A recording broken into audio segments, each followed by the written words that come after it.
It started with a simple request. I was in my kitchen washing up after dinner when my phone buzzed. The name on the screen made me pause. Ryan, my best friend Lisa's younger brother. I hadn't seen him in years, not since he was a lanky teenager trailing behind us when we were in college. The last time I'd heard anything about him, he was in his senior year of high school, and now apparently was 18. Curious, I wiped my hands on a dish towel. Landon's word, "Hey Ryan, this is unexpected." "Hey Soppy," he said, his voice deeper than he remembered. "I hope this isn't weird, bit.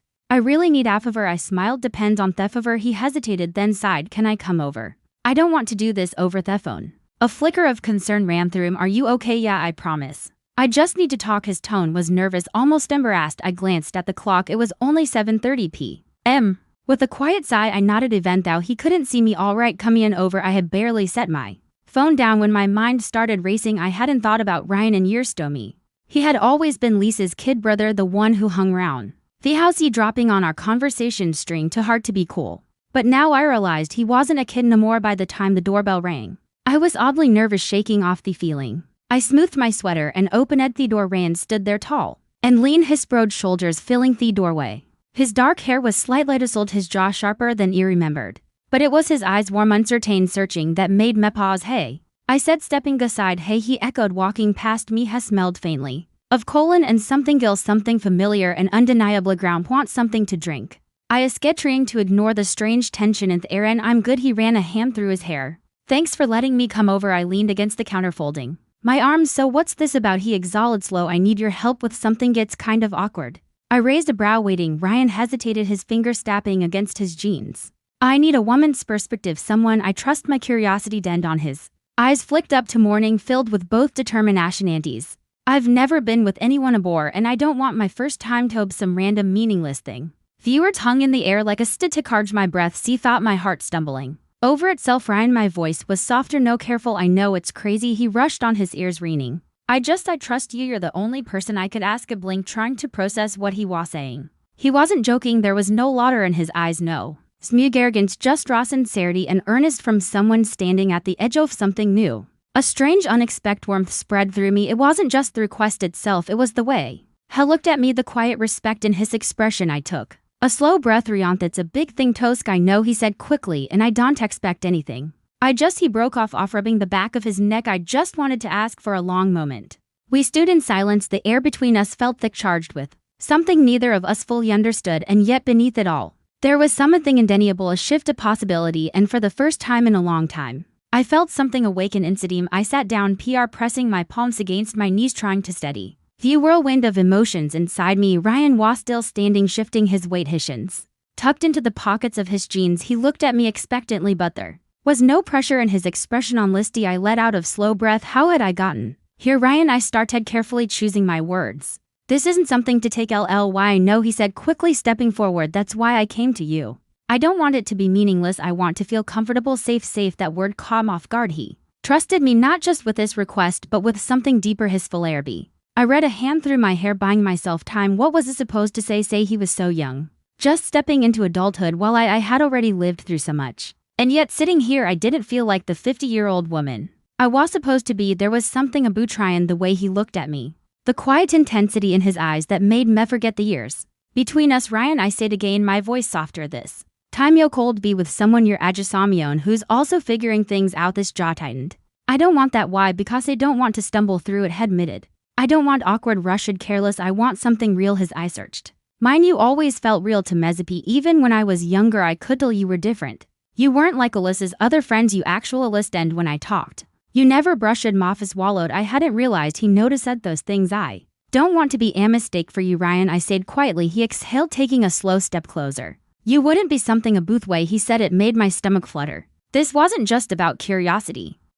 For him, it wasn't about some fleeting, reckless decision. He was looking at me with intention, with a kind of respect that was rare even for men my own age. It looked away, my mind racing. I should have said no. I should have stood up, told him this was impossible, sent him back out he door, but I didn't, because deep down I knew what I was feeling to a forgotten part of me, a woman, not just someone's friend or someone's ex-wife, but a woman who still longed to be seen, to be wanted. And in Ryan's gaze, I saw something he hadn't seen in years: admiration, desire, a quiet reverence. I swallowed hard. "Ryan, this would change things between us, I know," he said without hesitation, "and I'm okay with that." I let out a nervous laugh. "You're awful sure of yourself, or Someone with no experience that made him grin a slow crooked grin.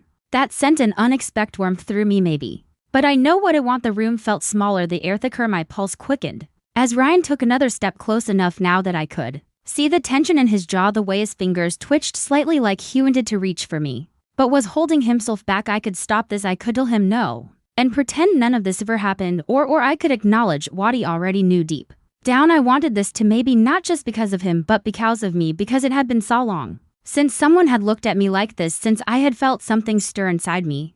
That wasn't just duty or routine or loneliness, and as I met his gaze, I knew he had already made mid-decision. Slowly, carefully, I reached out and brushed my fingers against his hand. His breath hitched, his body tensing at small contact. He was waiting for me to decide.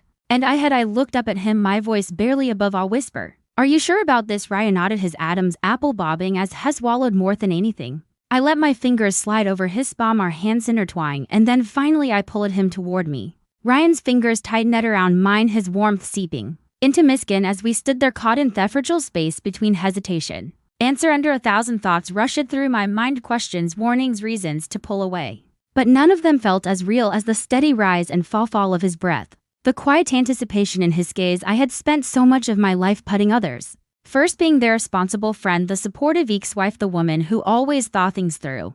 But tonight wasn't about logic, it wasn't about therapist or a future, it was about this moment, about the way Ryan looked at me like I was someone worth wanting, not just someone who had lived too many years is to be desired.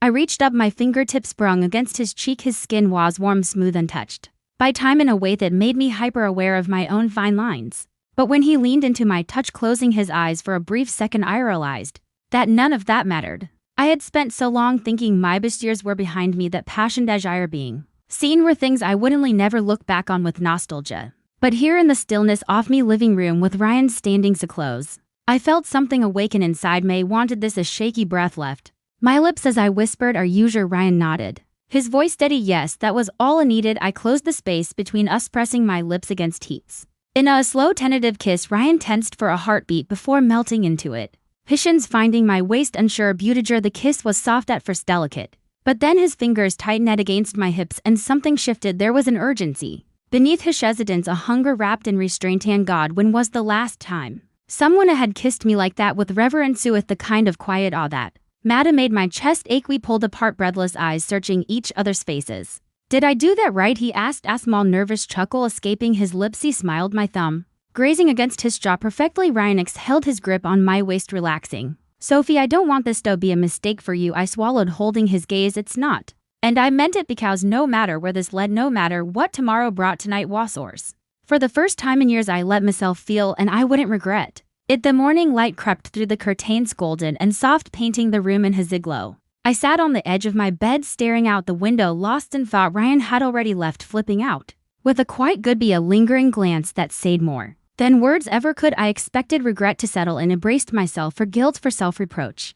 But all I felt was peace, because last night wasn't a mistake, it wasn't reckless or foolish. It was two people choosing each other for a moment that would always belong to us. I didn't know what came next, and for the first time in my life that was okay. Because sometimes life wasn't about planning, sometimes it was about allowing yourself to be alive. And last night, for the first time in a long time, I had been truly beautifully alive.